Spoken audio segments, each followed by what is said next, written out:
And in our leading story this morning, there is mayhem on Pretoria highways as several truck drivers go on a protest blocking major highways in Pretoria.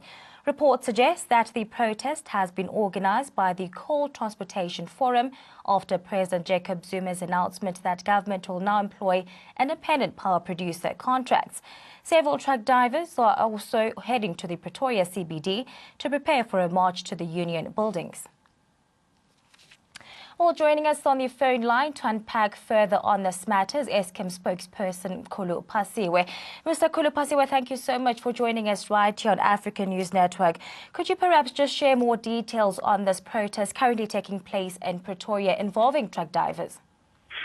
Well, the blockade today basically is what one can call unintended consequences of a decision by government to bring more independent power producers on board, because we as Eskom have previously wanted to get some clarity from government as to how we're going to proceed with this process.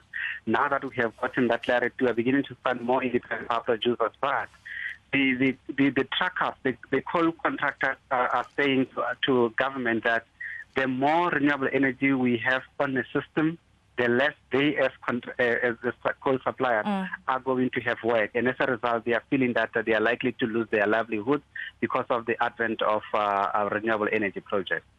Now, Mr. Phasiwe, just talk to us. Has there been any communication between Eskom and the truck drivers, or rather service providers, with regards to ways of moving forward and settling this matter as of yet?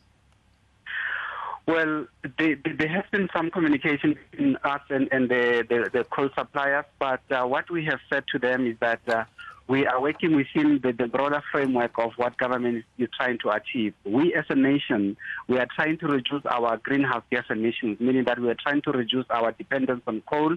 We want to have more renewable energy projects, and we also want to have maybe say a nuclear as well, because we don't have a lot of emissions from there.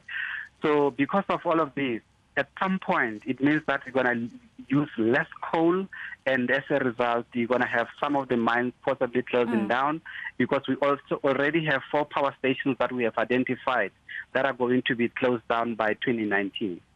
Now, with regards to the effects of the strike, rather short-term effects of the strike, what are the possible effects the strike could have on Eskom's operations currently?